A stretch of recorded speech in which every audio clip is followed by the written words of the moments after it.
We have a proposal from Erica, who's going to take over the, not accounting, but she's going to take over the day-to-day operations of the committee. She's going to make sure that the information that's online is appropriate and up to date. And she's going to make sure that the applicants have submitted their annual reports the way they're required to do. She's going to check up on if they're going to go, they have 3 years basically to complete. That's been our policy, that they have 3 years to complete their project. And if they haven't, they have to come back to us to ask for an extension, which we might or might not grant, depending on whether they seem to have had their act together or not. And so these would be things, I will continue to take the minutes because I want to take the minutes. But Erica is proposing $5,200 out of our administrative fund to do this work. And it would be really nice if maybe you could work with me to update our files. Absolutely.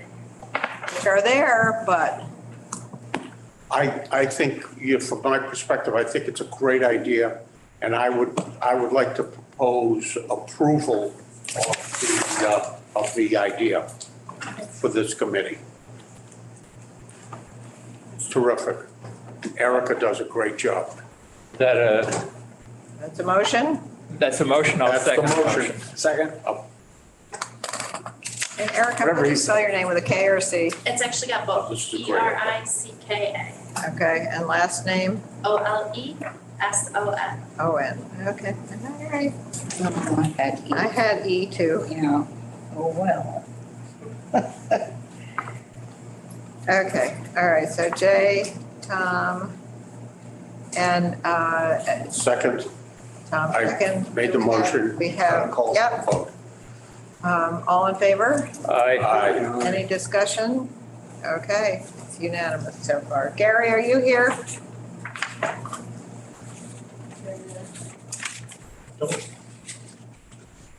That's a great, this is a great idea. So that's Ann Rabinowitz.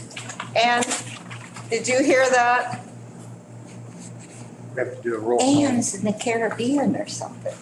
Are you still, are you muted? Can you hear me? Yes, okay, so did you hear what we just did? Yes, I vote aye. So we've just voted to hire Erica. Wave to Ann. We've just voted to hire Erica to do the basic paperwork throughout the year for $5,200. And so far, everybody's voted yes. Would you like to vote yes? I vote yes. Cool. All right, so we're unanimous. You're hired. And I will talk to you about what needs to happen and show you where all the stuff is. All at the conservation office. We have a member on Zoom, so technically we're supposed to roll call the votes. Okay, Ann voted yes. Hi, Carol. Aye, Tom. Hi, Linda. Hi, Patrick. Hey, Linda. Aye, Jay. Aye, Sally. Okay, so it's unanimous. All right, so we are fortunate enough to have Stuart with us. Stuart Saganor, who is the head of the Community Preservation Coalition. What is your title? It's not the big. So before we move, You want to make. Executive Director. before we move on to Stuart, do we have a schedule yet for when we're opening applications? We don't, because I'm going to work with that with Erica. We're going to have, I don't know if there are any people from the public who are listening at this point, but we're going to have a rolling application as opposed to the one that was so limited to us. And one of the things that you're going to need to do is to make sure if we get something filed under historic preservation, that it gets to Linda. Would Linda wave? It needs to get to Linda because their committee needs to review anything that comes in, and the sooner the better. Just in a nutshell, can you give us the schedule, your timing thought on that month? As soon as Erica can get up and running, we can, Okay. and we can get it up on the on the website. We will do a write-up and somehow make sure people know that they can begin to. Okay. So just in general, we're projecting how many meetings we're going to have? We'll probably have 3, the way we have. We're going to have, the first will be, First, we'll be getting people, will be the public meeting, getting people in to talk about what they want to do. so between now and then, we'll announce Right. And the we'll have applications. We'll have a deadline as to when they need And to have then it the in first, by. our next meeting will be the public meeting where people can come in and ask questions. Yes, and I will poll everybody to make sure everybody's good with the time. It'll be in January, most likely. Earlier the better. Earlier the better. Okay.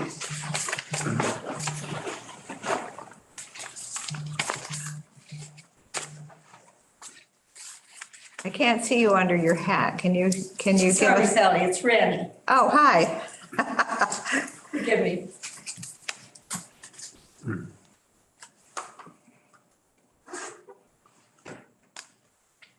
Okay, all right. So we have Stuart Saginaw here, who is the Executive Director of the Community Preservation Coalition, AKA the Big Cheese.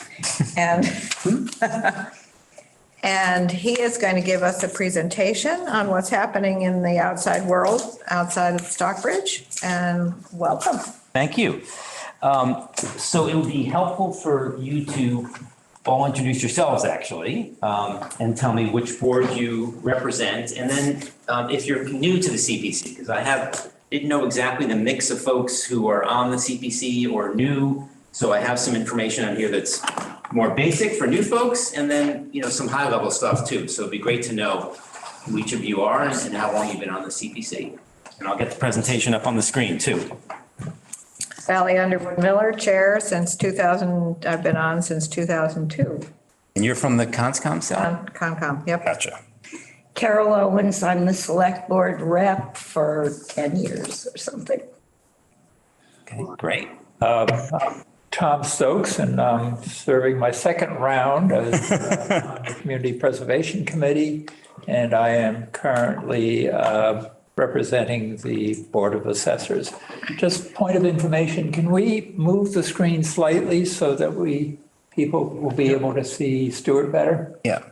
I can stand wherever you want me to stand too. Keep going, a little more.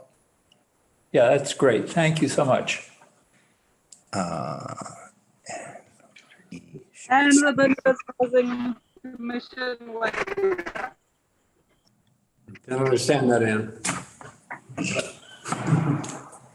We couldn't understand what you said, Ann.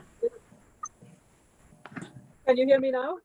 Yes, we can hear you. We couldn't understand what you said, though. I'm just giving my name and Okay. the West Housing Okay. Commission. This is my second. So we're having trouble hearing you. So that's on Zoom is Ann Rabinowitz. She's Ann Rabinowitz. representing the Housing Authority. Linda? This is her first year. No? Second year. Right. Linda Jackson, I'm the head of the Historical Commission, Great. chair. And I'm Patrick White. I'm on the select board and I'm also on the Affordable Housing Trust Fund. Okay, and you've been on the committee for? 3 years. Okay, great. Jay Bykowski, this is the second year for me. I'm the chair of the Finance Committee. Okay, great. Well, thank you so much for having me. So we have a couple of newer folks, so we can sort of do an express version of some of the more basic things and then really dig into some of the other things. Let me know if Gary comes on. Gary Pitney has been a member forever, and has said he would try and attend via For Zoom. Zoom, Okay. but he hasn't come on yet. Great. And I'd like to do this presentation interactively, so if you have questions along the way, if that's okay with you, Sally, to sort of chime in right away rather than waiting till the end. There's a lot of information, and sometimes the question won't even make sense to yourself if you try to hold it till the end. So I'm happy to do it interactively. And it's really great to be back here. I think the last time I was here, Sally, you took me on a walking tour of the entire, from this end all the way down to the monument. And then we went over to Pine Woods and we met the executive director, and I got private tour of Chesterwood, I think, and I went to the museum. So it was a great day. And I went to camp in the Berkshires. So this is one of my really favorite areas of the state. So it's nice to be back.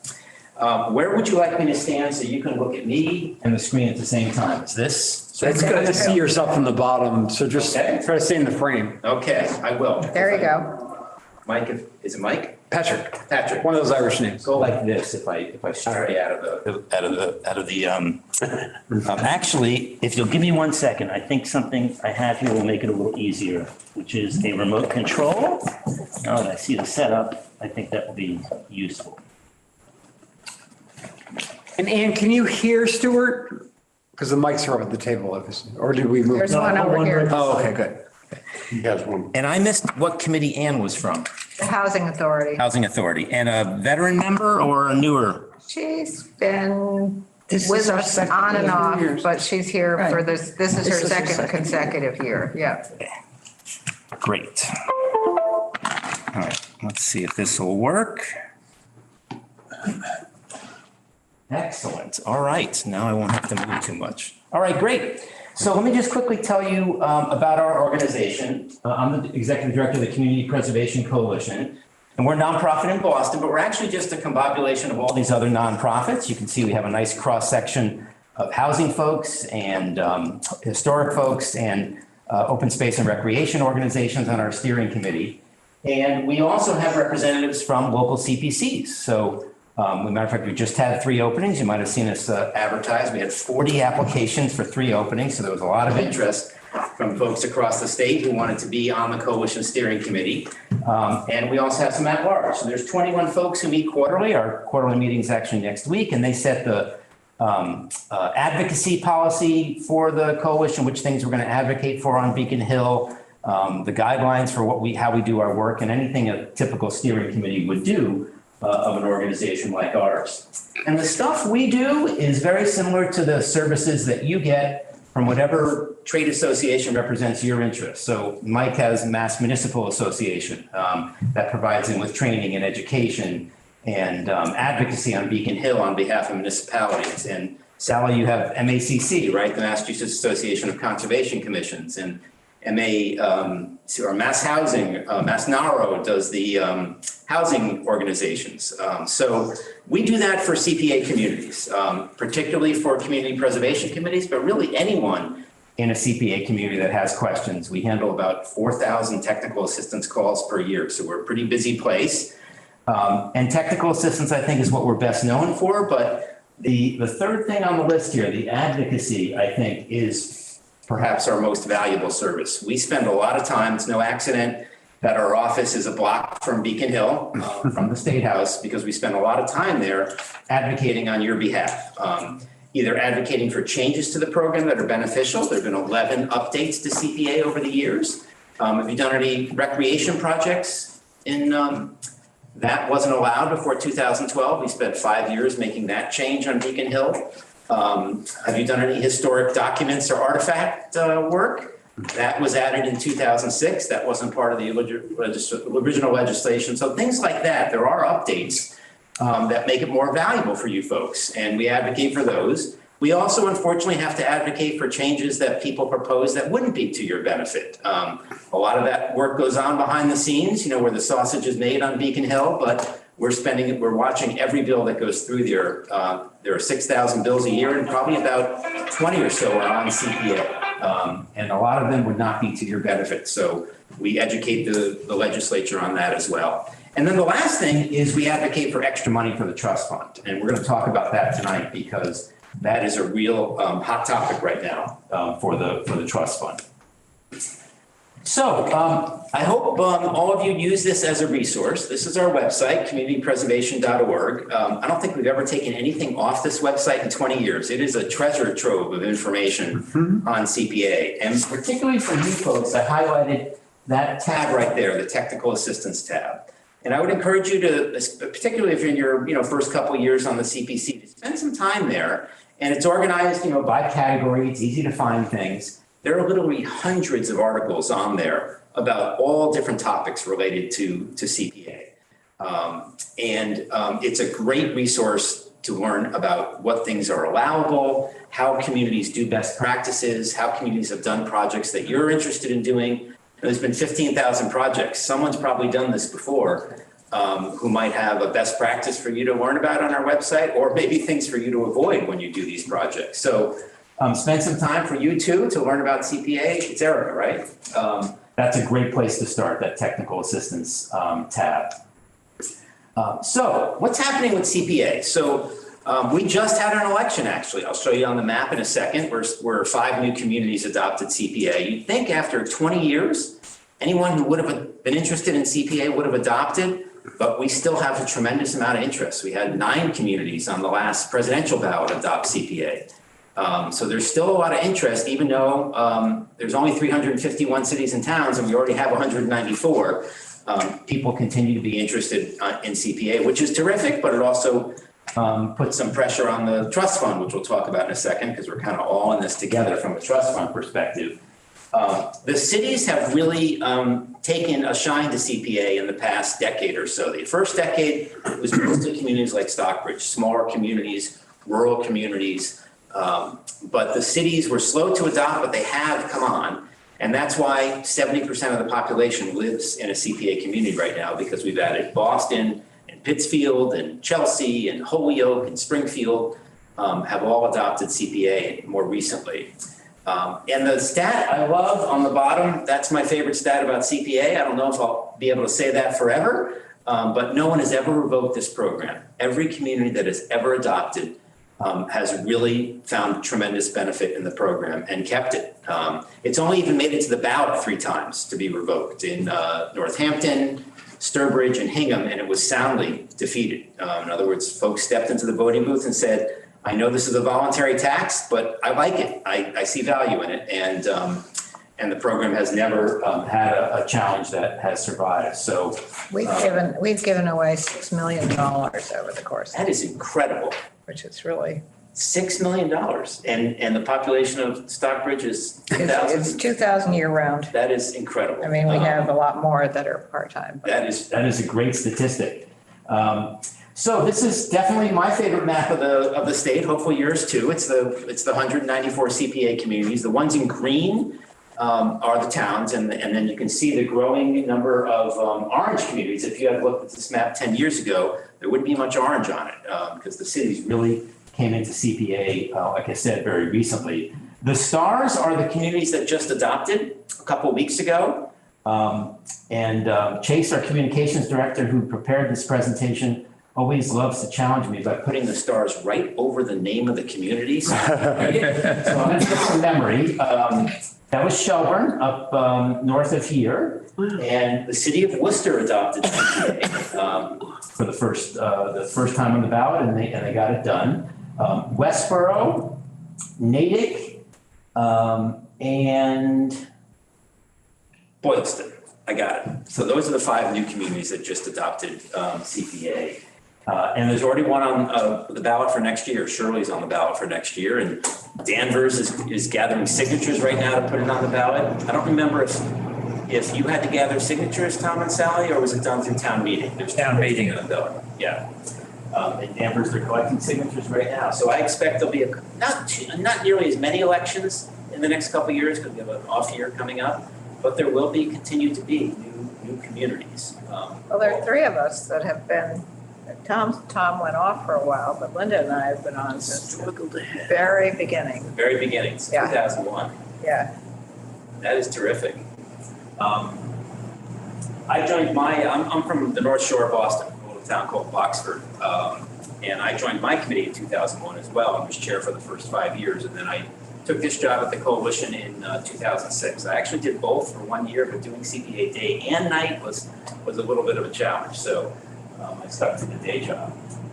So here's what's happened with CPA. In just about 20 years, there have been 15,000 projects done across the state. And it adds up to just over $3 billion. So your $6 million is part of that $3 billion. We actually just did these stats last week with all the new information on the projects that was put into the state database. We tallied these numbers, and we just went over $3 billion, which is really an incredible achievement in just about 2 decades.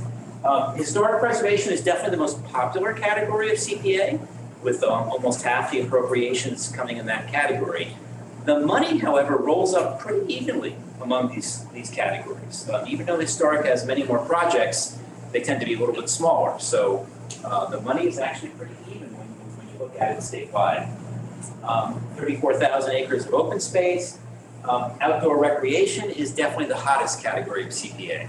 Now, as I mentioned, up until 2012, you could not rehabilitate your existing parks, playgrounds, and athletic fields with CPA funds. You could only build new ones or buy land for new ones. And we could really see that there wasn't much going on in that category because of that prohibition. Most communities had dilapidated soccer fields and no money to fix them up, and why would they want to buy new soccer fields or build new soccer fields? So that was a change that was wildly embraced. Yeah, Tom? Just on the open space, Yeah. roughly what's the percentage of land that was acquired in fee and land that was where the conservation restriction was acquired? Great question. So all this data comes from a state database. Sally signs on every year and inputs all the Stockbridge projects. I think you're the one that does it, right? It asked about 50 data points on each project. We always wish it asked for 150 data points on each project. But Sally probably wouldn't fill it out then if it took so long. So unfortunately, there is no box for people to check whether it's a fee acquisition or a restriction acquisition. So all you're going to get as an answer to that is my anecdotal. And I would say probably 75% are fee acquisitions. In agriculture, we always see APRs, agricultural preservation restrictions, on private farms. So those are always a restriction acquisition. And then sometimes, a land trust will buy a piece of land, and then the city or town will buy a restriction on that land to help them finance it. But there are definitely more fee acquisitions by municipalities than restrictions. So you've done a couple, I remember looking at the database, you've done a couple, but they've been both restriction acquisitions, Correct, right? yeah. You've never done a fee acquisition of open space. Not that I'm aware of. Not yet. Yeah. I had a question also about the same kind of thing with the recreation, being able to rehab. And we were very challenged at the beginning to support our affordable housing, because the only affordable housing that we had, the only project that we had was Pine Woods. Right. And yet we had Heaton Court, which is our Housing authority property. housing for yeah, exactly. And so we felt very strongly that we needed to support them because it's such an important piece of our affordable housing.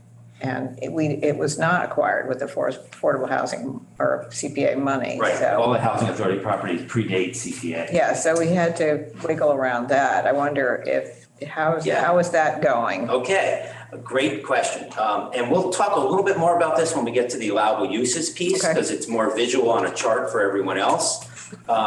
But there is a $7 billion statewide backlog of housing authority improvements to be done. It's huge. So you are not, it's every community. The state does not put nearly the amount of money they should into upgrading and maintaining their housing authority properties. These are state properties. They are not owned by the town, although town residents live in them. They are state properties. And when the legislature created CPA in 2000, they realized it was going to be a modest program, and you can't do everything. So they focused CPA on the creation of new units.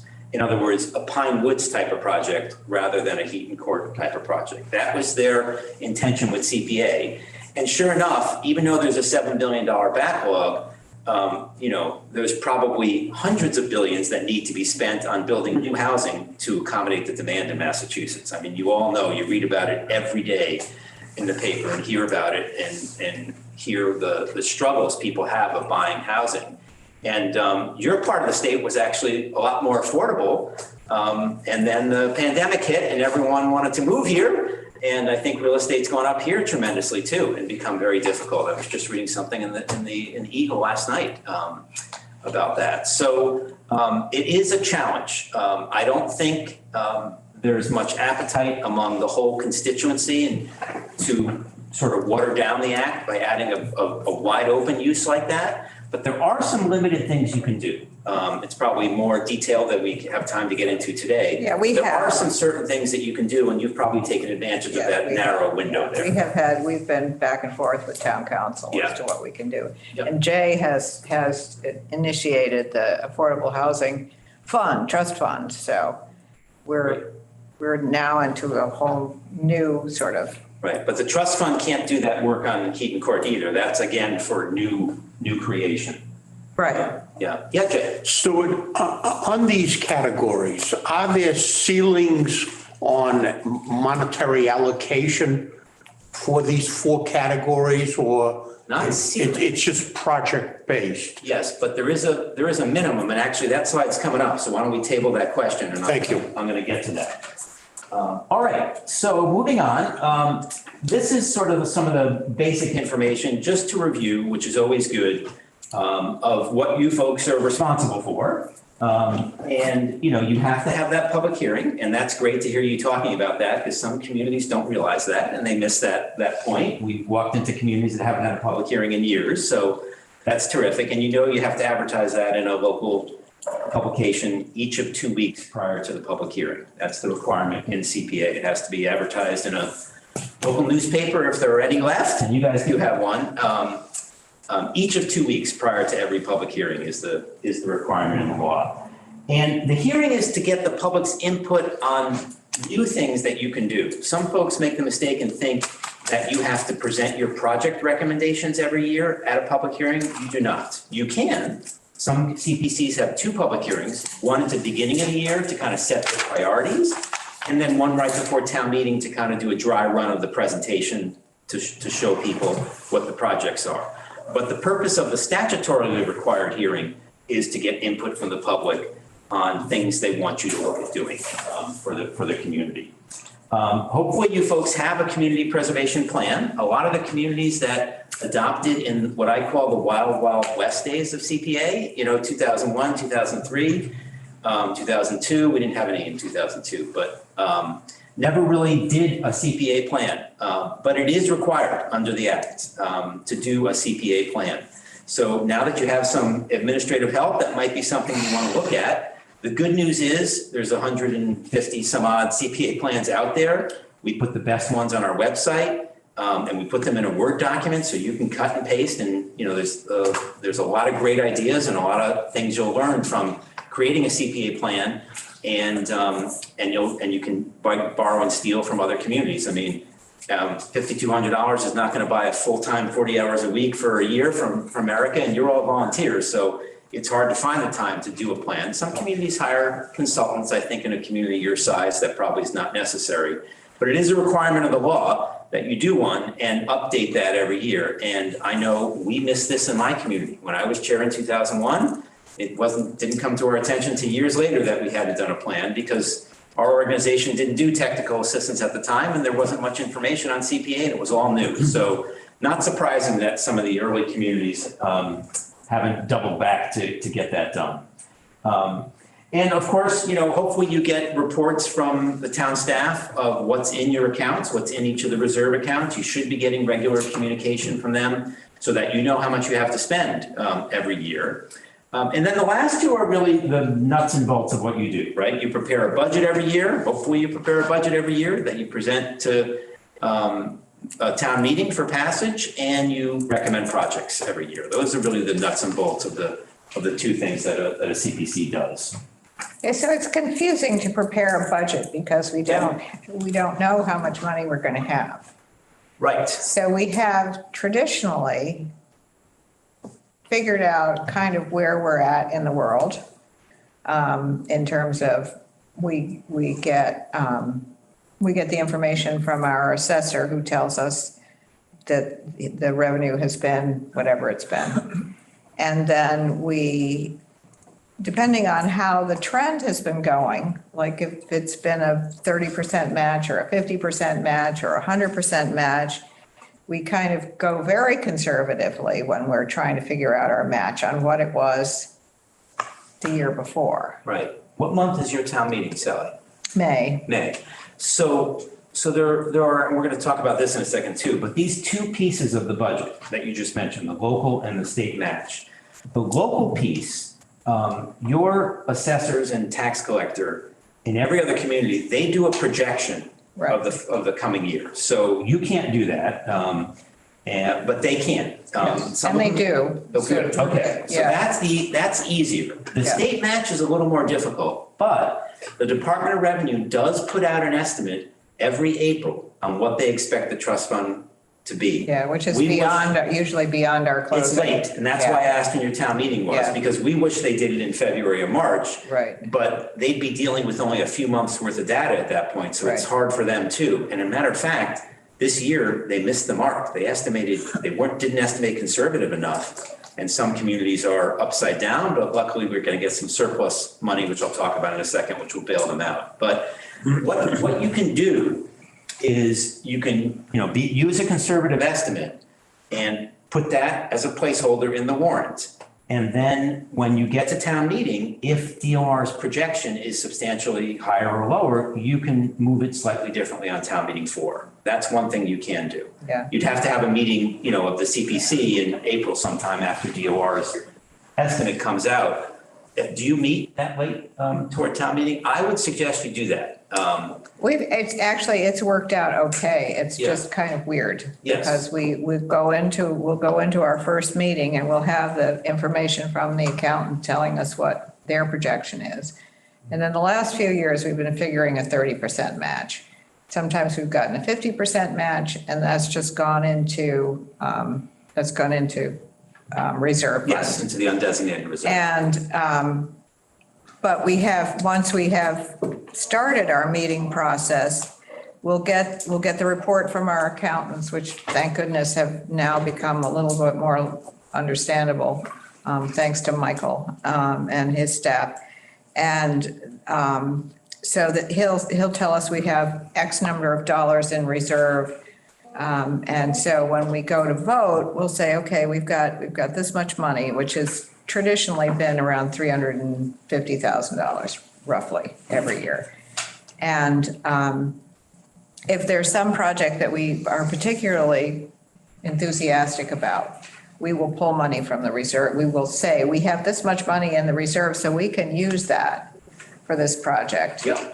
And not be worried about whether we're going to go over what money we have. I mean, if we're budgeting conservatively of say $350,000, and what we have decided we would like to fund is $400,000, then we can take the 50 from one of the appropriate reserve account Sure. and throw it in there. So that's the way we've been approaching it. Yeah, no, that's good. That's how it's done.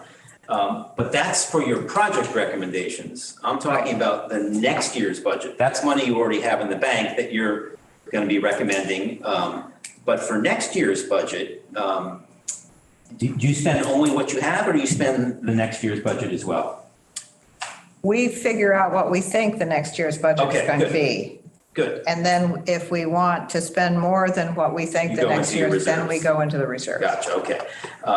Yeah, most CPCs will meet closer to town meeting to adjust their budget if they have to. Yeah, So- we've never done that. We've never had to do that.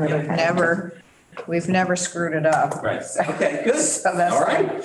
And our previous accountant always said to put 15% into reserve just in case we got more money than we were supposed to. Yep, that's always, conservative is never a bad idea. That's a good advice, actually. All right, so let's talk about these two funding sources. So, you have your local surcharge that we just talked about, which is from your 3% property tax surcharge that the voters generously voted in 2001 to give you. And then you have your trust fund distribution. You do get interest on your money as well. So, the money that's sitting in your reserve accounts and the money as it comes in during the year is usually commingled with the town's money as well, and they track it on paper. But if any interest comes in on that money, it is attributable to the fund and needs to be paid to the fund. And that is missed a lot of times, but that's a requirement of the act. So when those financial reports come out from the town, you want to make sure that you see an interest payment. Most towns will only do it once a year. They'll figure out what the interest was the previous year, and when they close the books in the summer, that's when they'll drop the interest into your fund balance. But every town does it differently. It doesn't matter how they do it, so long as you're getting interest on the money that is sitting in your accounts that the town has invested along with its other investments. So, that usually didn't amount to much over the past 15 years because interest rates were so low. It's now going to start to amount to something, especially if you have, big reserves. So you want to check on that and make sure those interests. We have had communities that I didn't can know just for speak years. on that right now. Yeah, We okay. actually have a separate bank account for CPC. Oh, you do? Okay. Yes, so you do have your interest tracked separately and the funds are all in their own bank account. Great. And you pay that in once a year when they close the books, or do you do it? No, every month. Every month? When Okay, interest great. comes That's in pretty on rare, the actually. account. That's terrific. So you work for the town as well? I do. She's the treasurer. Oh, okay, gotcha, okay. And are you full-time with it? Yes. Okay, great. And are you gonna do this work on top of your treasury work? Yeah. Gotcha, holy cow, God bless you. All right, so now let's talk about the trust fund, because this is a surprise to folks, how this really works sometimes. So there are actually, you have two revenue sources, right? Your local and your state match. And when you get to the state portion, there are actually two revenue sources for that trust fund. The first in green is what's in the statute. That's required. That's fees that are collected at the state's registries of deeds. So it's surprising to some folks sometimes that they think the legislature does a budget every year and takes money from the annual fund and gives it to the trust fund. That's not the way it works.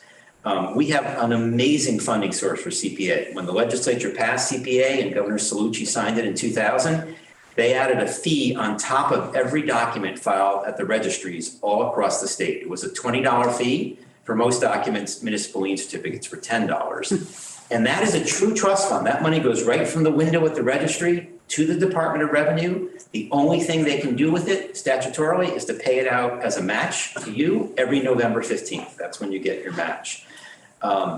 And that is a terrific off-budget funding source, not subject to appropriation by the legislature. Every constituency would love to have a funding source like that. So we're very, very lucky.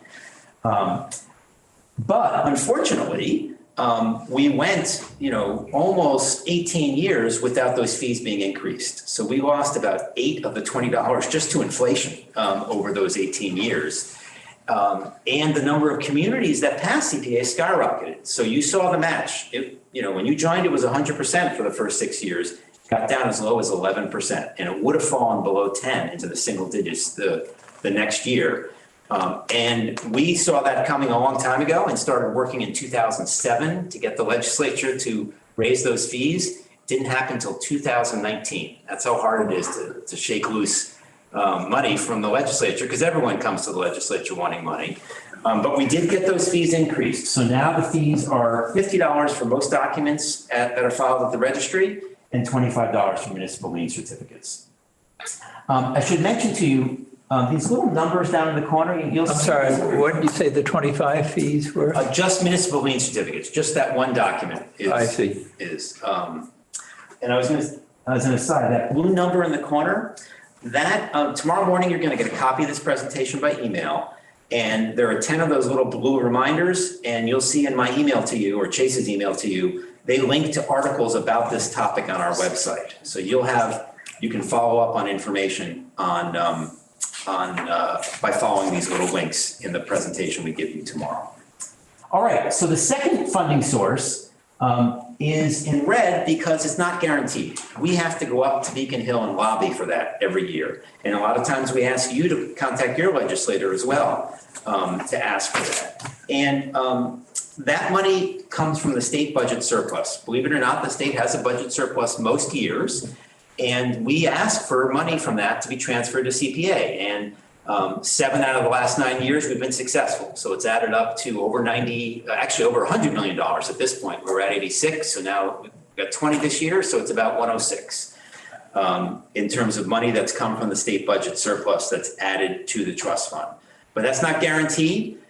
We have to go get that every year, and it's hard work. It takes about 6 months, but we did luckily get 20 million this year. So here's the revenue results for 2022 for the trust fund.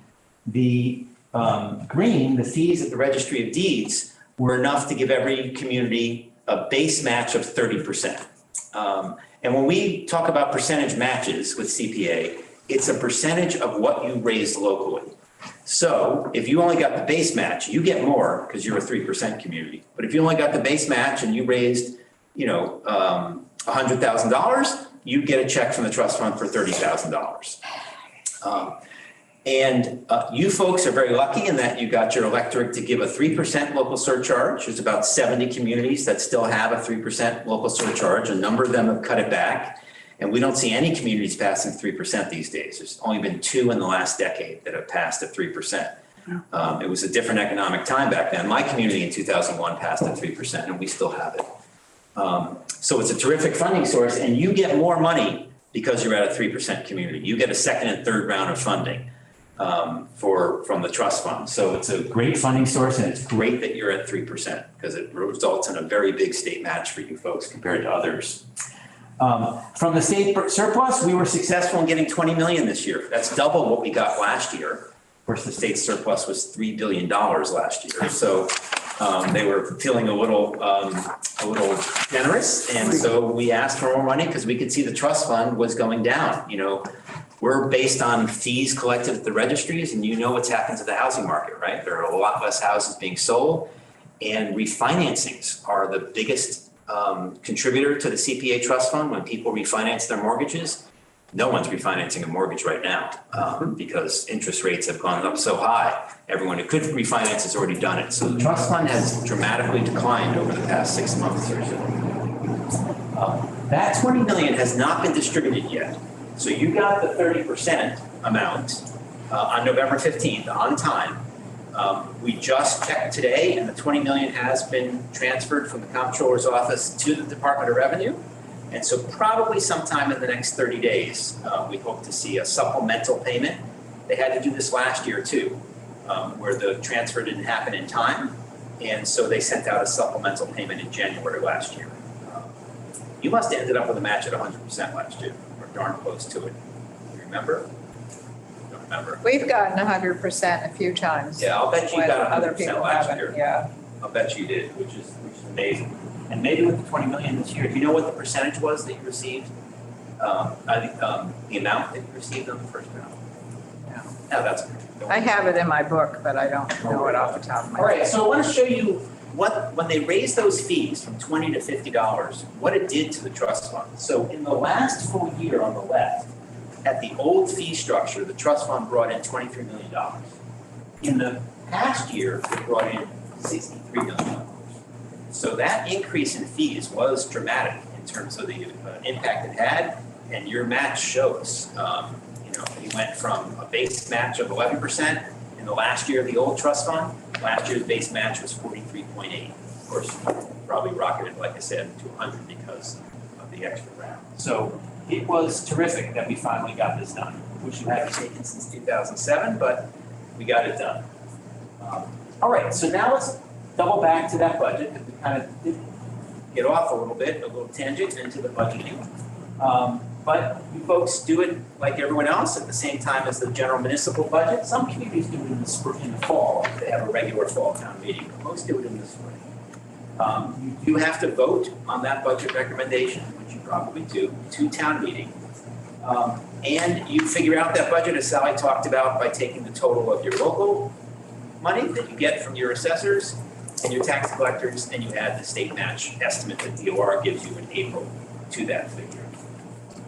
By the way, you are required to use DOR's figure, so you do want to still, even if you've already done your meetings, you do want to check when it comes out. We'll send a bulletin to you all as soon as it comes out, just to make sure that you've at least done what DOR, no more than what DOR projected. So that's an important point.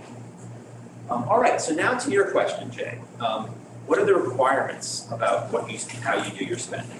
The great thing about CPA is there aren't a lot of requirements that the state dictates to you. In fact, for spending, there's only one. And that rule is you must either spend or reserve for later spending 10% of your total revenue every single year for each of these three categories. So you have 3 reserve accounts set up on the town books: a housing reserve account, an open space and recreation reserve account, and a historic reserve account. Now, when we say open space and recreation, open space means conservation land projects, buying a CR on a conservation land or buying the fee. And recreation is active, playgrounds, parks, athletic fields, community gardens, things like that. And they share a reserve account, those 2 categories. Every year you have to make sure that you have a project that is at least 10% of your total revenue. Most communities just dump the money in the reserve account right off the top at the beginning of their budget process and then do their projects. And that way you know for sure that you've done the 10%. Because sometimes you say, okay, we're gonna build this pickleball court. Anyone know about pickleball? The crazy trend we have in pickleball, every community is doing pickleball courts right now. My daughter-in-law's mother is totally into it. I'm obsessed with it, as a matter of fact. I think it's amazing. But in any case, let's say you do a project, you recommend a town meeting to do a pickleball court, and that's your 10% recreation project that year. Then you get to town meeting, and town meeting, they don't like pickles, so they reject the pickleball court, or they don't know what it is, and they say no. Now you're in violation of that 10% rule, right? So we recommend, rather than picking projects to be that 10%, just put 10% in the reserve accounts right off the top. Even if you're gonna pull it out, the next year, it just makes the bookkeeping much simpler if you do that, if you regularly do that. And then Jay, the rest of it is up to you folks. The balance, you can spend up to 5% on administrative costs, which you're gonna use some of that for Erica. And you use that to pay your dues to the coalition, which we very much appreciate. That's a voluntary thing. You don't have to do that. We're very pleased that 99% of the communities do find value in what we do, and that comes out of your administrative account too. We thank you for that. But beyond those 3, the rest of it is up to you. Whatever projects come in that you feel are priority, you can do them. And one year it might be all historic projects. Another year it might be a split evenly between the 3 categories. Some years you won't spend it all, and that's okay too. Sometimes folks always ask, do we have to spend it every year? Absolutely not. We have some communities that are saving up for a big project and they don't spend everything they get every year. So that's completely up to you. We have a community that has got a lot of projects that were delayed during COVID. They're taking a year off. They're just going to let the money go into the reserve account. They're not going to recommend any new projects for the next year. So that's up to you folks as to how you do that. Did that answer your question, Jay? We Yes. have traditionally tried to be pretty even in how we allocate. And we have also been fairly proactive about creating reserves for open space because we have, as you mentioned, our property out here is reasonably expensive. And we got a few properties around town that if they went on the market would be unaffordable for the town to acquire by itself. And but we figure we can help with down payments and, community support and stuff like that. So, and state grants and Yeah. land trust fundraising and that sort of thing. right, Yeah. so we have purposefully put aside money for what we think might be an upcoming, Oh, terrific. yeah. Excellent. That's great. All right, so now let's talk about what we call allowable uses. This is the last big section of my presentation to you tonight. It's always the most interesting one and the most complicated one too. So when you folks adopted CPA and when we adopted it in my town, there wasn't this thing here that you're seeing, this visual representation called the CPA allowable uses chart. All we had was section 5B2 of the Act, which is a big paragraph. Can you all see? Should I move over to you all see the screen? Sally, can you see? Yeah, sort of. Okay, I'm standing in your way. What about, should I go over here? No, it's fine. Okay, all right. So section 5B2 is the allowable uses section. but it's a big legalese paragraph that says the CPC shall make recommendations to the legislative body for the acquisition, creation, and preservation of open space. And it just goes on and on and on. And honestly, that's why I call it the Wild Wild West days. I don't think any of us were exactly clear on what CPA can do. But then DOR came out with this allowable uses chart shortly thereafter. And, you know, a picture's worth 1,000 words. It really does help illustrate what you can spend your CPA funds on. Now, you might think it's obvious, like everyone knows the 4 categories, right? You know that if someone comes to you to build a senior center or pave a road, you can't do those things, right? Because they're not in those 4 categories. But what a lot of folks don't realize is you can't do every project in those 4 categories. There are guardrails, far from it. So just because something is in one of those categories doesn't mean you can automatically do it, it being an allowable use. Every project has to be described by one of those verbs on the left. You have to be acquiring something, creating something, preserving something, doing support, or rehabilitation and restoration. And as you can see, not every verb is available in every category. I mean, the legislature got this one right. You can't create something historic. I love that. So there's a no there. When you get an application, this is really what you should be looking at. We have some CPCs that put this on a big piece of foam core and have it in their meeting room every meeting. So when they start talking about projects, they can look at this chart and figure out what you can do. So let's give a little illustration of how you might use this chart. So let's pick on that create box in historic. Let's say someone came to you with an application and they said, we want to do an oral history of from our World War II veterans. There's only 9 left in Stockbridge. And before they pass away, we want to hire a professional video company. We want to get their oral histories down. We want to edit that into a program, distribute it to the schools, put it on the cable TV channel, make DVDs to give away. And it's going to cost $20,000. We're going to apply for CPA funding. So you go to the chart. Let's see if we can figure out if that's an allowable use, right? In the historic category, you have 3 verbs available to acquire, and that means to buy something. And the definition of a historic resource, these all have definitions, by the way. The definition of a historic resource is a building, structure, vessel, meaning a boat, real property, document, or artifact. It has to be one of those 6 things for you to be able to spend CPA money on it in the historic category. So are you acquiring one of those 6 things by doing this oral history? You are not. Are you preserving one of those 6 things? The definition of preserve is to protect an asset from injury, harm, or destruction. Are you preserving a vessel, document, real property? No. Building, structure, you're not. And you're not rehabilitating one of those 6 items either. So that project is not eligible for CPA funding. So that's kind of how you use the chart. That project probably falls in that create box because you're creating something new about history. It might even be considered a support project. You're supporting the historic category in general. The other thing the chart doesn't tell you, but you probably know, is that maintenance is never allowed in any category in CPA. Maintenance, operating expenses, programming. CPA is primarily a capital improvement program. There are more examples in the housing category of things that are not capital improvements because we do have that word support in the housing category.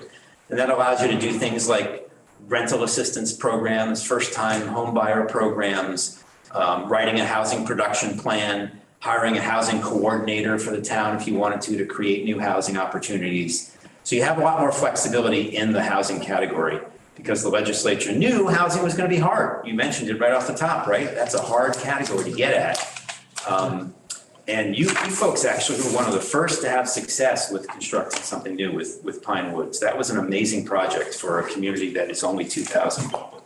Really incredible. And that's why I used that picture of the CPC back then. I was telling Tom, there's a picture of the CPC standing in front of those units as they're being constructed, and there's a big crane. I don't know if you remember this photo. I use it in my presentations to new communities all the time because it's really sort of an iconic project for a community of this size.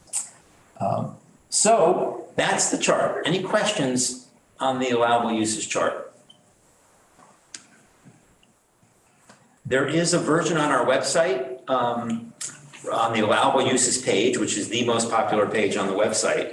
Right underneath this exact chart is on the website. Right underneath it, you can download the official DOR version. And that has the definitions of all these words. You've heard me talk about the definition of preserve, the definition of the historic resource, the definition of affordable housing, which is housing available to people who earn under 100% of the AMI, et cetera. So all these words in the periphery of this chart all have definitions, which are very important. Yes. So,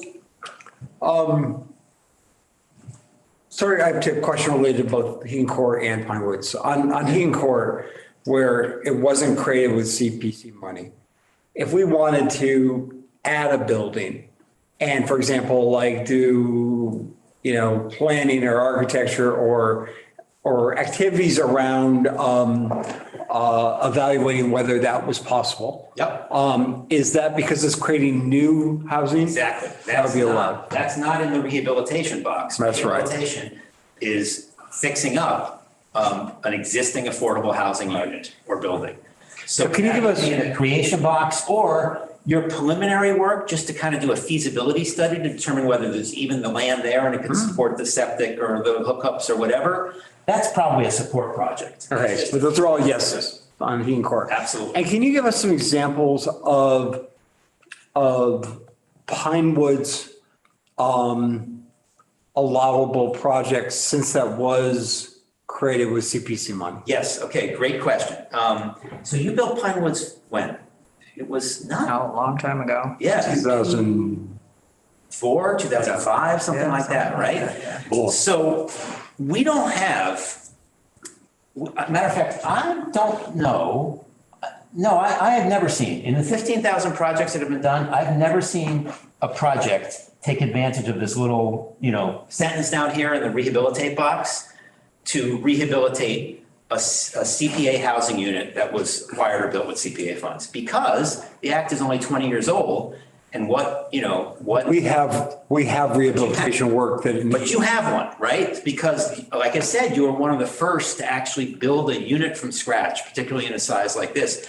There are only 37 CPA communities in year one, right? And a lot of them didn't tackle housing as aggressively as you did. So that may be the first project ever where, because that's one of the first units ever built with CPA funds, now it's coming up to time where it might need some rehabilitation work. And really, it's anything that meets the definition of a capital improvement. And that definition is in the act. It can't be maintenance. So if the paint's peeling on the exterior, every 10 years, you got to paint those buildings. That's maintenance. You can never do maintenance with CPA funds. If there's little leaks in the roof here and there, or a shingle that's blown off or a section of a roof that's been damaged, that's maintenance. You got to keep that up, right? But if the roofs are shot and you need a brand new roof and it's, the whole roof needs replacing, that's a capital improvement. If the HVAC system is shot, that's a capital improvement. What about new siding? New siding would absolutely. Okay, what about repairing or replacing 20-year-old kitchens? Well, I think that would probably be okay. I think where you run into trouble with a kitchen is CPA is for capital improvements, meaning the physical structure, right? Anything attached to the, you'll see the definition of a capital improvement in section 2 of CPA. So that's the critical, for this question, you want to read that definition of capital improvement in section 2. It says things have to be permanently attached in a way that would harm the building if you removed it, and is intended to be there for a long period of time. So it does not include what's called in the biz FF&E, furniture, fixture, and equipment. So you could probably redo those kitchens, but you probably could not use CPA funds to buy appliances. You couldn't use CPA money to buy appliances. But the kitchen sink, that would probably be okay. That's attached to the building, the cabinets, the flooring, the ceilings, the windows. Those are all part of the structure. If they needed new appliances, no, that would not. What about a furnace? Yeah. Furnace would qualify. That's unless it needed maintenance, right? If some parts were broken and they needed to fix that, that does not qualify. And people sometimes say, which is really funny, and it's true, well, if you just don't maintain something forever, you can't use CPA money to maintain something, right? So if you just don't maintain it forever, at some point it needs replacing, and that's a capital improvement. Now you can use CPA money. And that's actually true.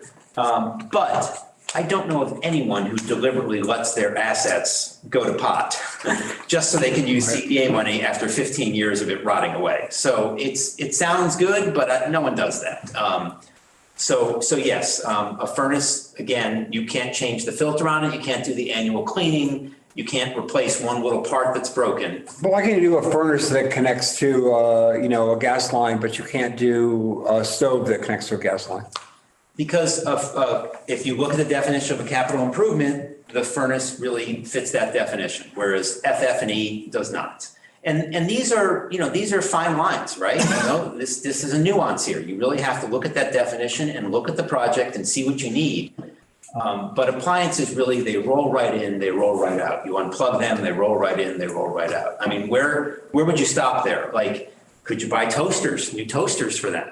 Like not the big appliances. Could you buy the small appliances? It's a fine line, but the definition in section 2 will really help.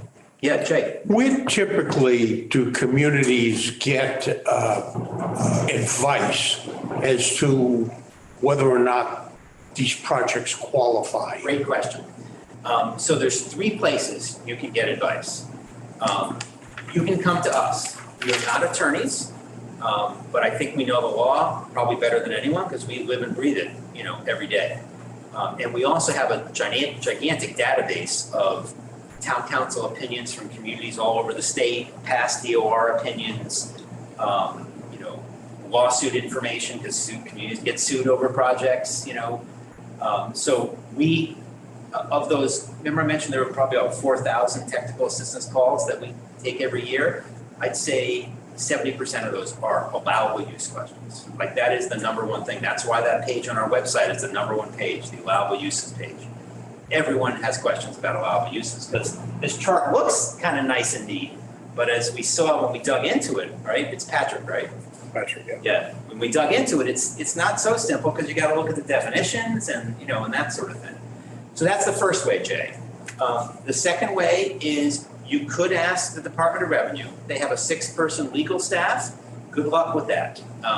They are 6 people that have to handle questions from 351 municipalities in the Commonwealth. They are probably half of what they were a decade ago. They have stopped issuing written opinions or returning emails. If you write them an email question, they will call you. They will not put anything in writing anymore to municipalities. The DOR field rep who deals with the money piece, that's a different story, but I'm talking about the municipal lawyers who would do allowable use questions. So that used to be a great source of information. It's not much of a source of information before because the phone call often is not helpful, right? You want to come back to this meeting and say, I talked to so-and-so at DOR and they said this, and people want to see it in writing, right? If it's controversial, it's no help to talk to someone on the phone. The third way and the best way and the most assured way is to ask town council. That's the most expensive way, right? Do you have a contract town council? Yes, absolutely. That's part of our, that's part of our process. As soon as we have received all of the applications and we've decided which ones we want to put forward to town meeting, we send all the applications to town council, or before we decide what to recommend, we send them all to town council, and town council reviews and sends back her opinion. Great. Who is your town council, by the way? Donna Brewer at the moment. Yaris. Oh, yes, they do a lot of municipalities. Yep. Yeah.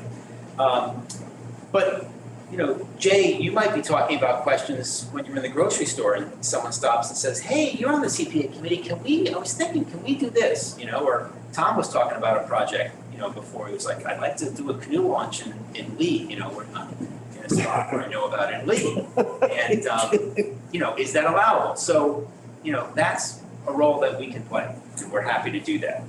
But if you really need a definitive opinion that you can rely on if you get sued, you want to get it from town council. Seems to me you want to stay away from the DOR. Once you start asking them for an opinion, they ultimately fund the projects.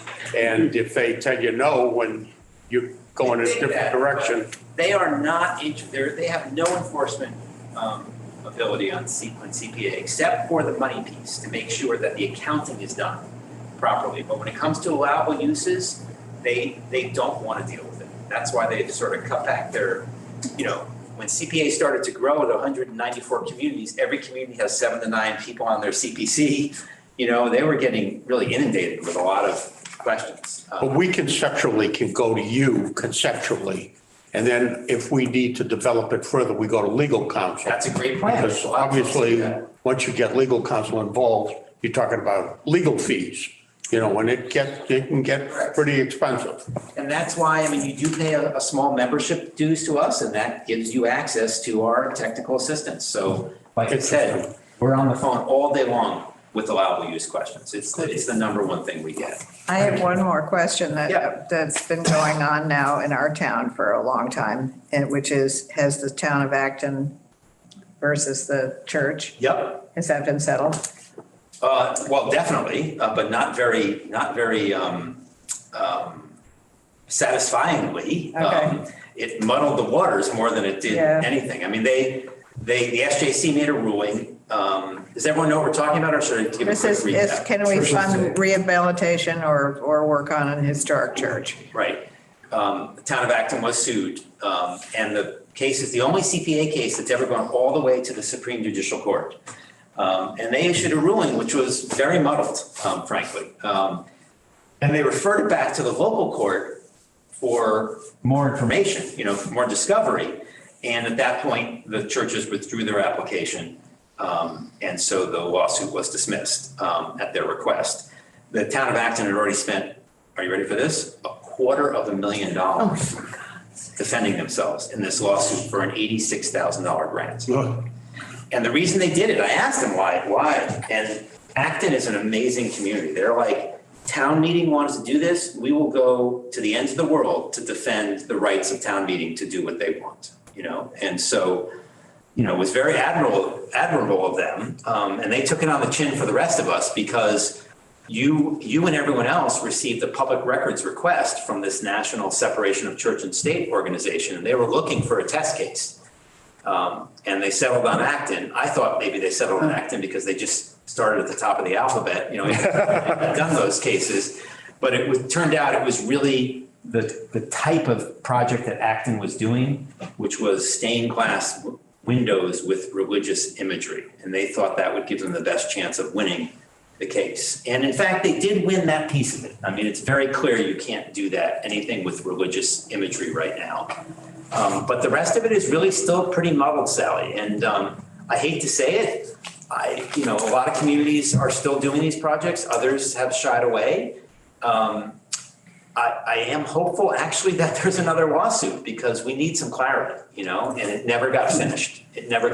Can you fund it? Lawsuit. What's that? Can you fund the defense? No, although we did submit an amicus brief that we got pro bono from a legal firm. A lot of our steering committee members and those organizations you saw on the screen, they all submitted amicus briefs in that Acton case. Because to us, these churches are the most historic thing in town. They were, that's what makes up a New England town is these churches on the green. And this town in particular, because it was founded by a religious organization, and the whole history of the town has revolved around John Sargent and Jonathan Edwards, and we have the Mission House, and we have the Congregational Church, we have St. Paul's. The Catholic Church has never asked us for money. Right. And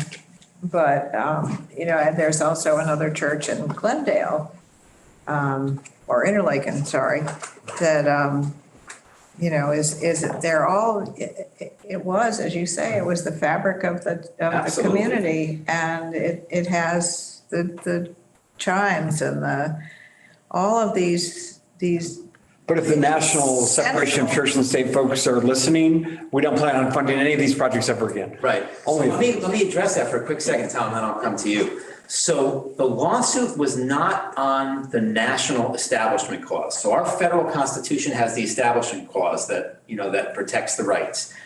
And then under that clause, the federal courts are actually heading in the opposite direction of Massachusetts. There was a case in St. Louis right around the same time where a church applied for a parochial school owned by a church, applied to the state grant program for playgrounds, because the state had a school playground grant program for every school in the state.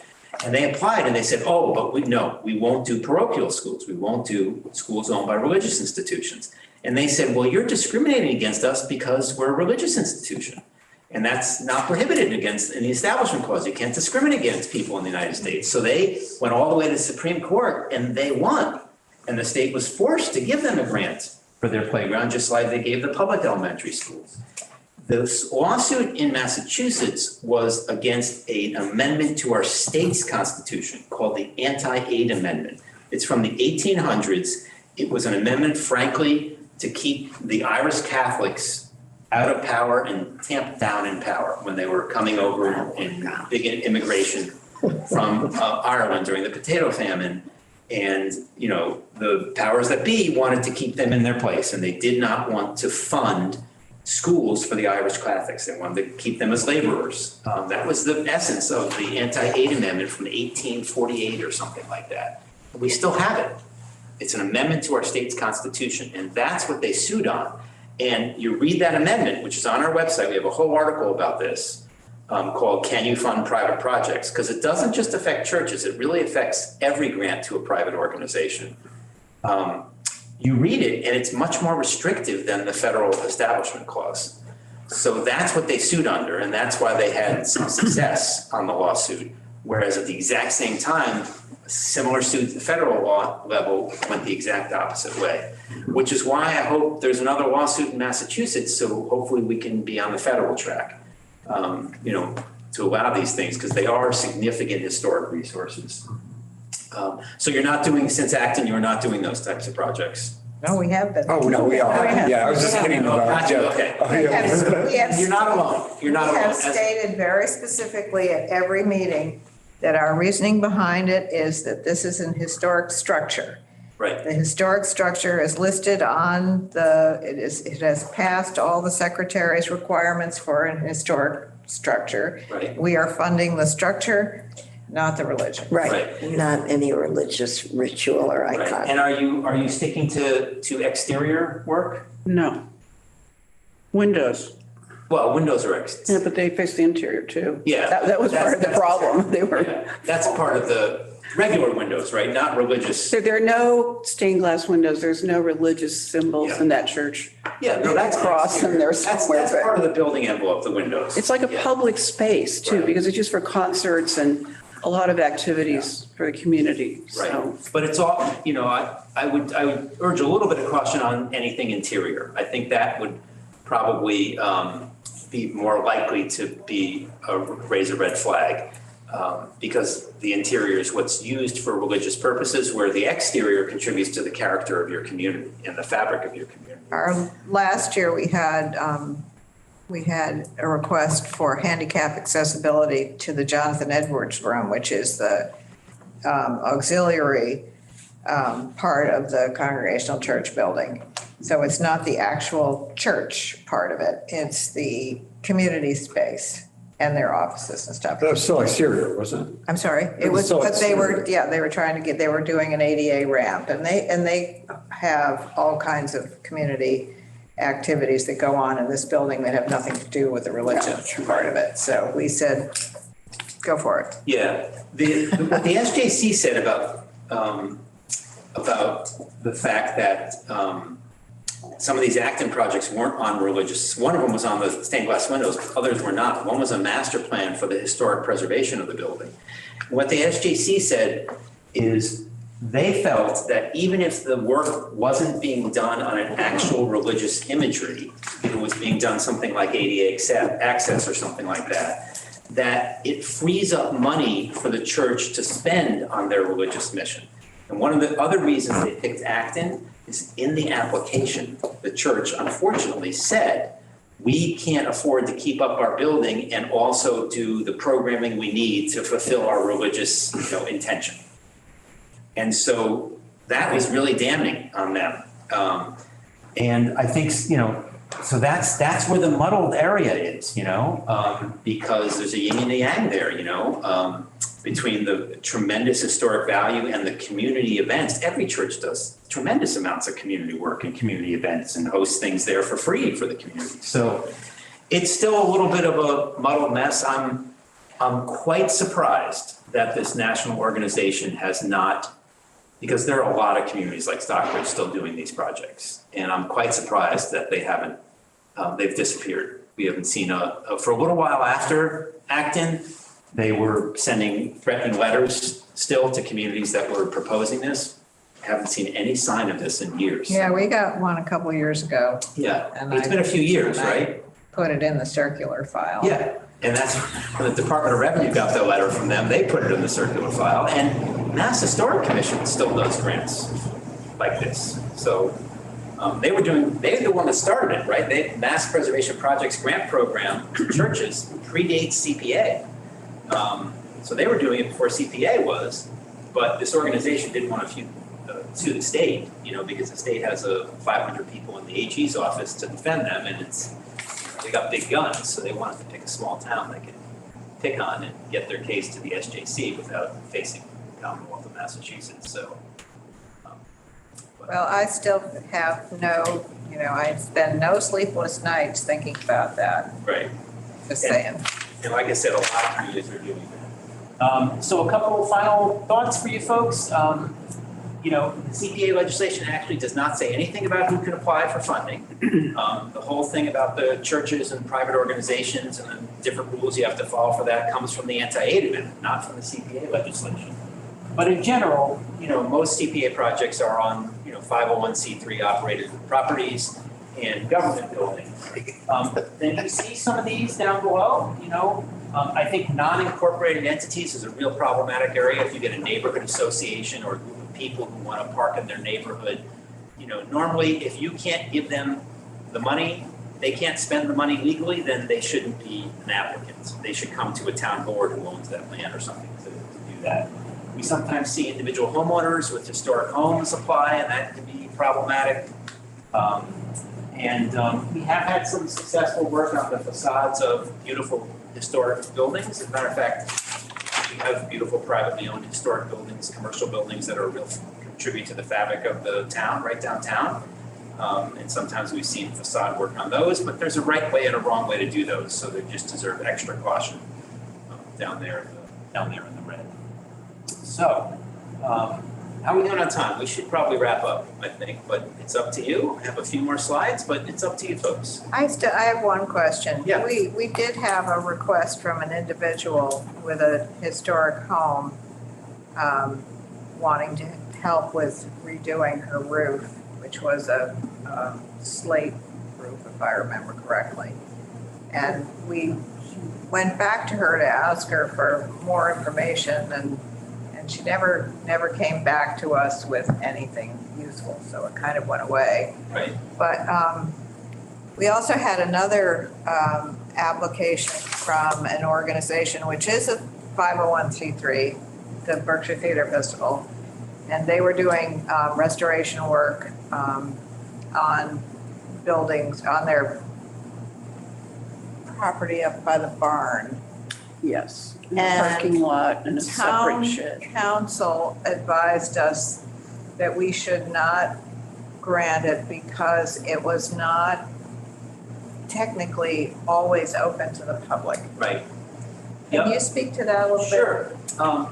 So basically, when you're giving money to anything but a government entity, the anti-aid amendment says that you can actually not do that. It's what it says. Wording from 1848. It says you can't give public money to a private organization. That's what it says in the anti-aid amendment. But what's been interpreted in the courts in the past 150 years to me is you can't give public money to a private organization for private purposes, but you can give public money to private organizations for a public purpose. Okay? So a land trust that wants to buy a piece of land that's gonna be completely open to the public and they want some CPA funding, or they want you to buy a conservation restriction on it. That's giving money to a private organization, but it's clearly for a public purpose, right? And you're kind of doing that with the churches because you feel like they have a public purpose. You know, they contribute to the fabric of the town and they hold programming for non-religious things as well. So that's the key. And that's why I asked you about the interior of the churches. So let's say a church applied to you to do new paneling and carpeting in the pastor's office. Okay, well, there's no public benefit to that, right? But there is public benefit to the exterior facade facing Main Street, right? So that's probably where town council was heading with this. You didn't really describe the building too well about where the money was actually going to be spent, but it probably was not a public facing area or a real public access area. It had quite a broad expanse on a main street, I mean, it's the one of the corner. arteries. Yeah. What was the work? What was the actual, I need to know more about the project. Wanted to replace the clavards, I think, on it. No, Was it I the don't think barn? that was the one they denied. I think they denied, I don't know. That included It was up in the barn. Yeah, because that's the theater, and then Right. there's storage, there's a parking lot, and something to do with reconfiguring the entrance was involved there.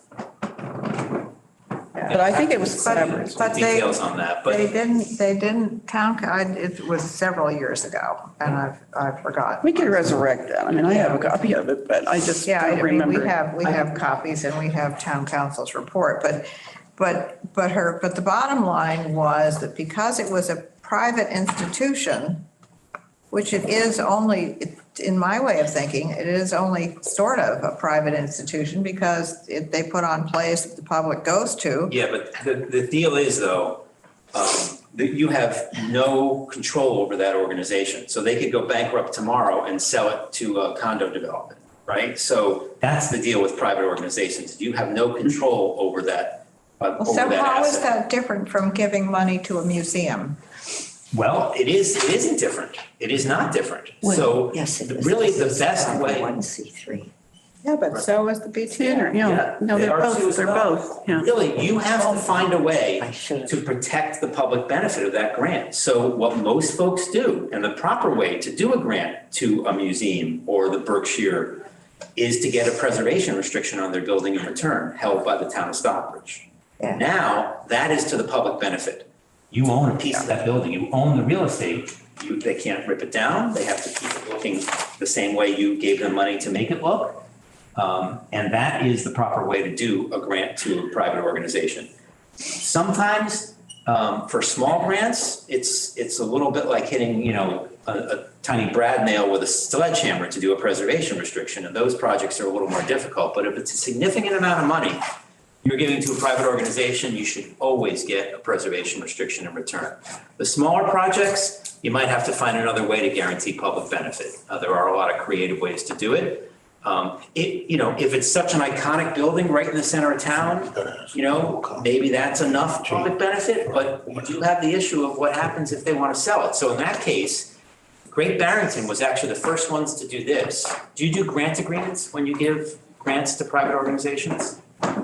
You absolutely should do a grant agreement. You absolutely should do grant agreements. There's one thing you can come away from tonight is don't give money to a private organization without doing a grant agreement. And they're not hard because we have 50 examples on our website in Word documents. You can borrow the best one you like and fill in all the blanks and then just send it to town council to review as opposed to paying big money to draft it from scratch. But the grant, Funny, me and Erica had talked about that because we've actually, because of the CARES Act and ARPA, we've had to do some grant letters.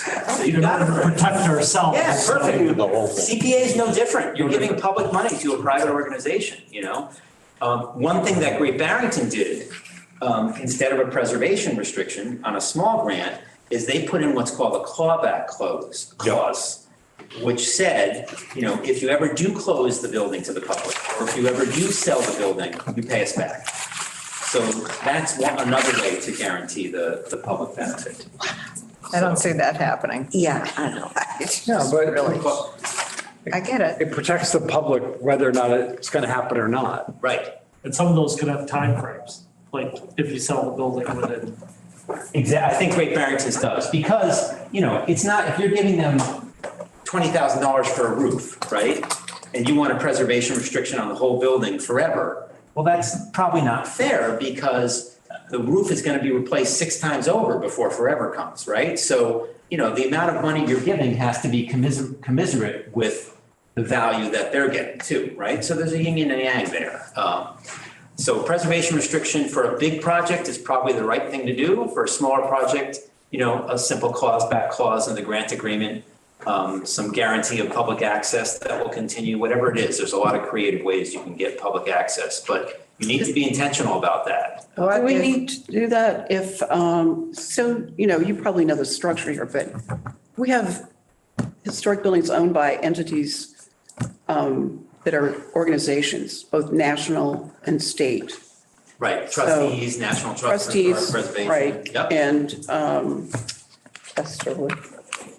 sorry, now Historic New England, SBNA. So we have all those represented here.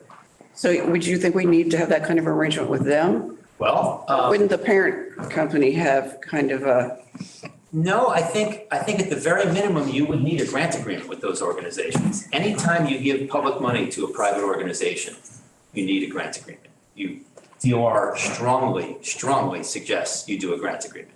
okay, And probably the next version of the legislation, they're going to insist that it be put in there. And just like Mike said, he's not giving ARPA money to private organizations without a grant agreement. You don't just hand someone money, you know, who's not a town entity, without some protection for the public and for the town. For those organizations, you know, you guys did the polls at Namkek, right? I mean, that was a $30,000 project in a property worth, you know, millions. You're not going to ask for a preservation restriction on Namkek for that small investment. That's what I was just going to ask Right, you. but a What's grant your agreement- idea of a large, you know, I mean, something? that's up to you folks, right? Yeah. There's no, But every one of these properties that we have here in town, we have Namkeg, we have the Rockwell Museum, we have Chesterwood, we have all of these properties that if they ever went up for sale, especially given the prices of housing in this town, would be millions of dollars. right. Frelinghuysen So a Morris. grant agreement with a clawback clause is probably the way to go. And you might scoff a little bit about, you know, these big organizations that have these iconic properties.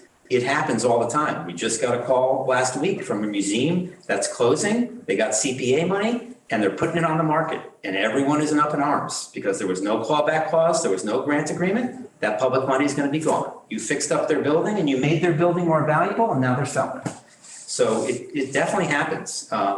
You know, it doesn't happen every day, but it happens. And it's the right way to do a grant to a private organization. That is the most difficult CPA project, is a grant of public money to a private organization. That is the degree of the difficulty is about a 10 on those.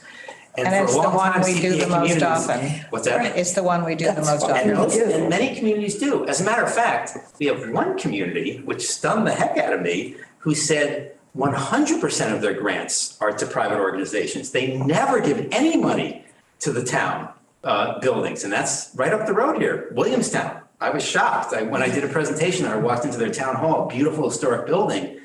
Ever been to Williamstown Town Hall? It's great. And I said, gosh, this is you know, you must have spent some great CPA money here. This building's great. And they said, we wouldn't give money to the town to do that.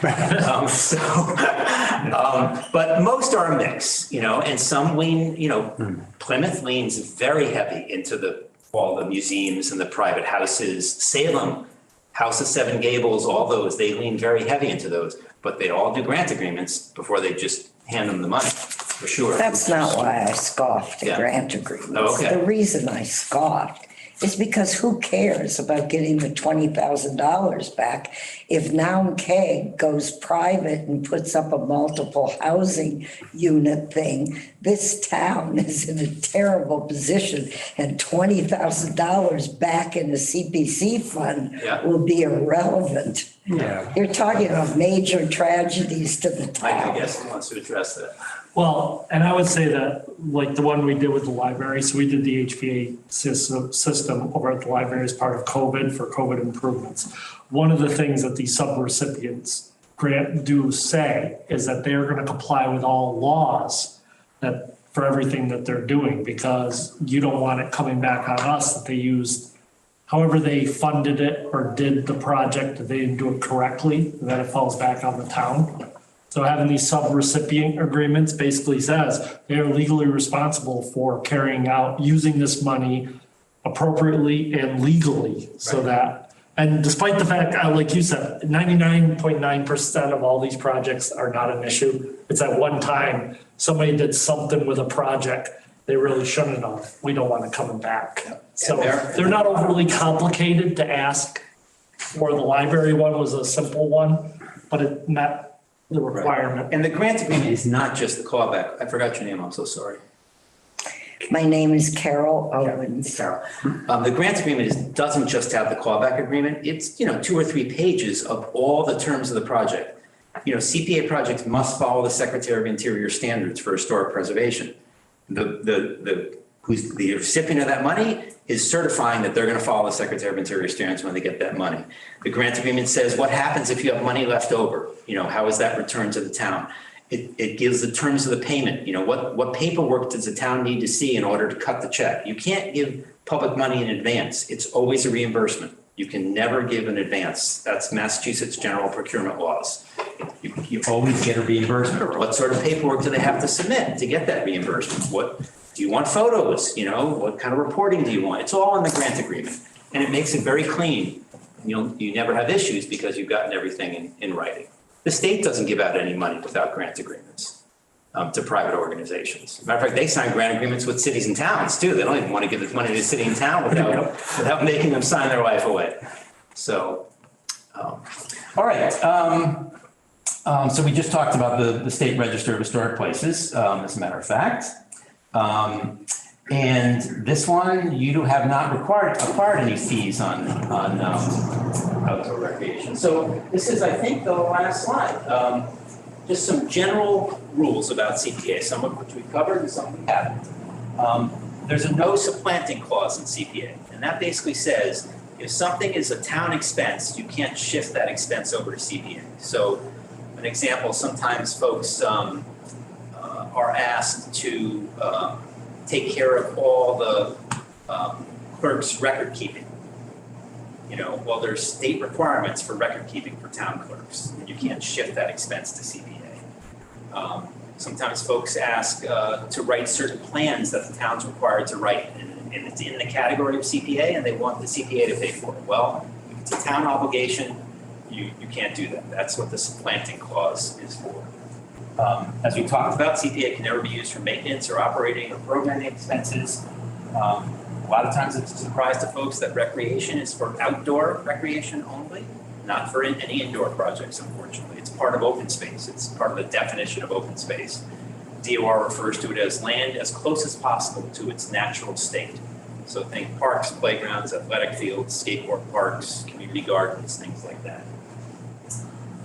You haven't bought any land, so that's fine. Have you done any bonding on CPA projects at all? Talked about it. Yeah, you can. It's very popular. Probably 2/3 of the communities have bonded at least once. Some have bonded multiple times. There's over $500 million of outstanding CPA bonds out there right now. And if a big project comes along, maybe to buy one of those pieces of open space you talked about, or a farm that comes up, you're going to own that forever.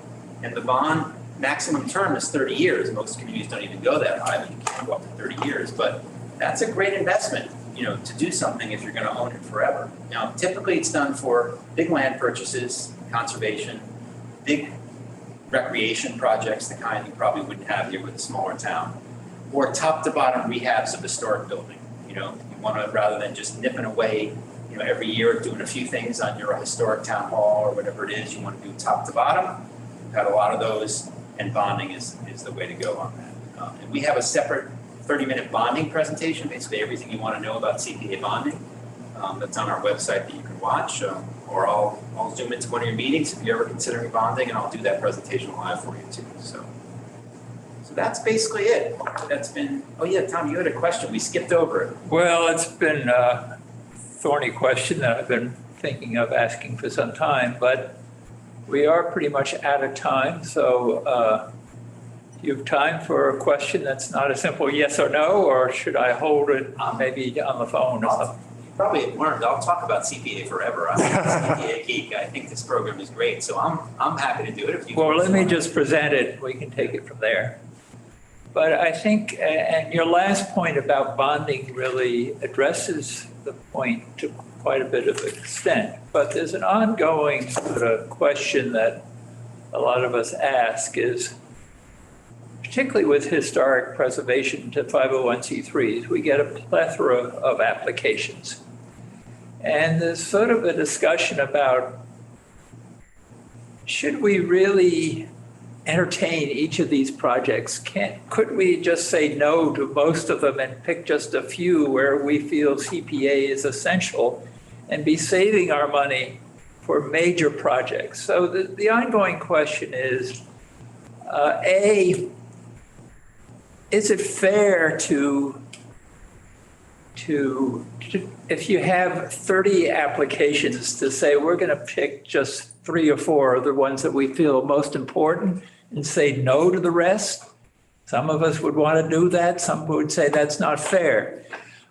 Is it fair, or is it more fair to say, well, we're going to give 50% to each person? Right. That's kind of, some of us think that's an easy way out, but we should really be more judgmental and really pick and choose ones that are truly important in the public interest. Great question. And then the related thing is how much money should we be squirreling away for big projects? So on the one hand, we can see some very major properties that could be up for sale that would be several $1 million, that would be a huge benefit to the town. But then you also say, well, if that should happen, we could always bond. So why do we need to put money away for future contingencies like that? Great questions. So the CPA legislation, all it says, it starts at the point where it says the CPC shall make recommendations to town meeting for projects. It says nothing about the process before. It doesn't even say you have to accept applications. It doesn't say what criteria you have to do. It doesn't say how you make your decisions. It certainly doesn't say you have to even explain your decisions to anyone. The CPC has an unbelievable amount of power compared to other town boards that have funding. Unbelievable, actually, what the legislature did. And they did that because it's a voluntary tax, right? You know, it's the community's fund. And then the CPC is formed from people from the community. So, you can do anything you want is the short answer to the question. Anything you want. And you can do something one year, and then there's a couple different people on the committee next year, and they do the exact opposite. And that happens all the time. But you do open yourself up to a little criticism. Let's say you do get 30 applications and you only pick 3. You know, you do open yourself up to criticism for that. And that's where the CPA plan comes into effect. The CPA plan gives you cover to do these sort of things. You discuss it, you have a public hearing, you think about it, you have multiple meetings, you divvy up the sections, you're gonna write the housing section, you're gonna write the open space section, and you really think about these issues, right? Usually in the off season when you're done with your projects, you know, you commit to meeting 6 more times and coming up with this plan, and the plan answers these questions. And now, when you do that, you have cover. You could say, we picked these 3 because they came up as top priorities for the community when we did our research and when we talked to all the other boards. It does say, when you do the plan, that you have to interview all the other boards in town. You have to look at the master plan, the open space plan, the housing plan, whatever plans are here, and integrate all that into a CPA plan. This is a community preservation plan that you're asking each town to have. Well, not us. Remember, I'm not a state agency. I didn't write the law. No, I'm just saying, you're talking about that. That's what you're talking about, Yes. right? Yeah. Okay, We I want to make sure. That CPA plan that a lot of Okay. communities missed that adopted CPA, Okay. including my community, missed that requirement. We don't have one. No, we don't. Yeah. That's why you struggle with that decision, Tom. It's because you've never really dug into that and had that conversation and dug into that with everyone else in town as to what their priorities are. And then when you make those decisions, you know, you're doing it because that's what the plan identified for you as a priority. As far as the squirreling away, you know, That's so individual to each community because every community has totally different revenue streams. You know, Boston has $23 million a year. You know, you have 300,000. Gosnell has $5,000 a year. And some communities get far more applications every year than they have funding. And I just came from, where was I? When I presented in Lee last night and I trained their brand new committee, I invited some folks from Southwick to attend that wanted to learn more. And they told me they don't get enough applications.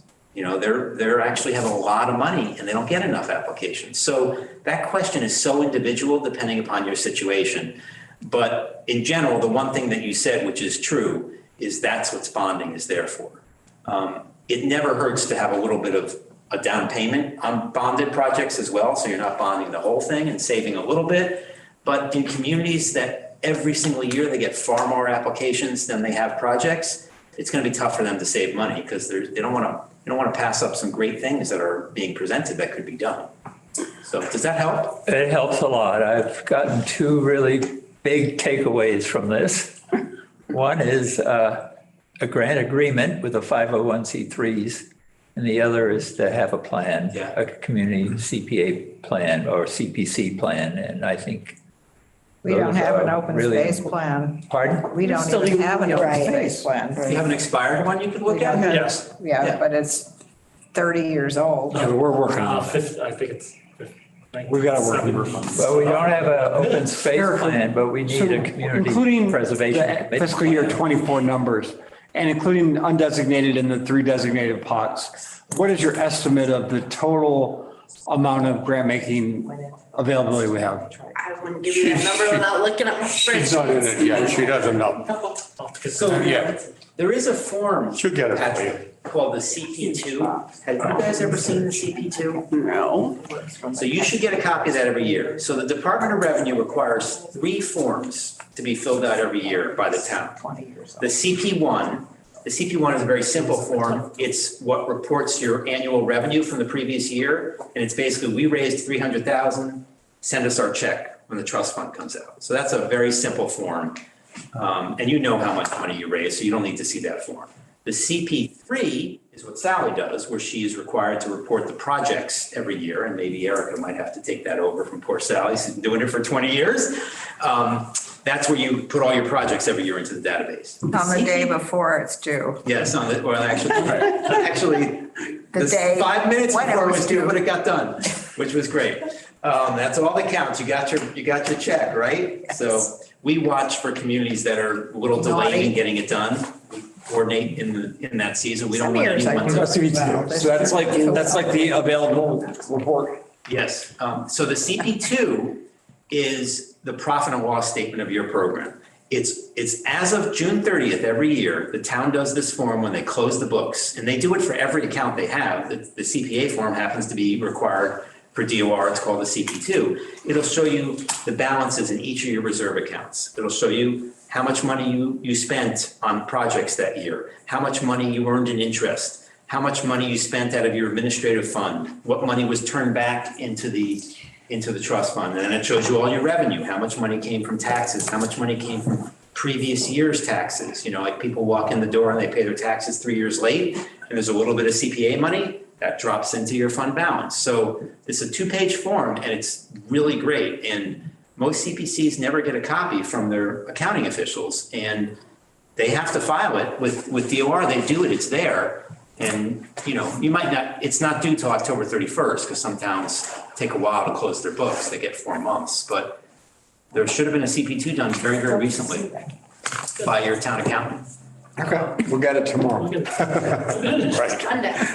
Monday. Monday. We'll have to, it's not a paper form anymore. They're all done online now, so they'll have to print it out to you. But you should ask for a copy of that every year when the town closes its books. And then you'd have that sitting on the table at every meeting. You'd have an idea. And you'll certainly want it if you start digging into a plan, you know, to think about how you could do some savings if you wanted to. Some people hire consultants to write their plans. You know, others do it with volunteers or a combination of volunteers and staff to write their CPA plan. Sometimes the regional planning agencies will help. If you have you have a certain amount of capacity, you can ask your regional planning agency for projects every year. You probably have other projects you wouldn't want to give up any of that capacity, or you can pay the regional planning agency, to help with that too. Very interesting. Excellent. Thank you. All right, I hope that was Thank you. helpful. Thank you very much. Great. Thank you, Stuart. So you'll get a copy of this tomorrow. And Good. and all those links and everything. Share that.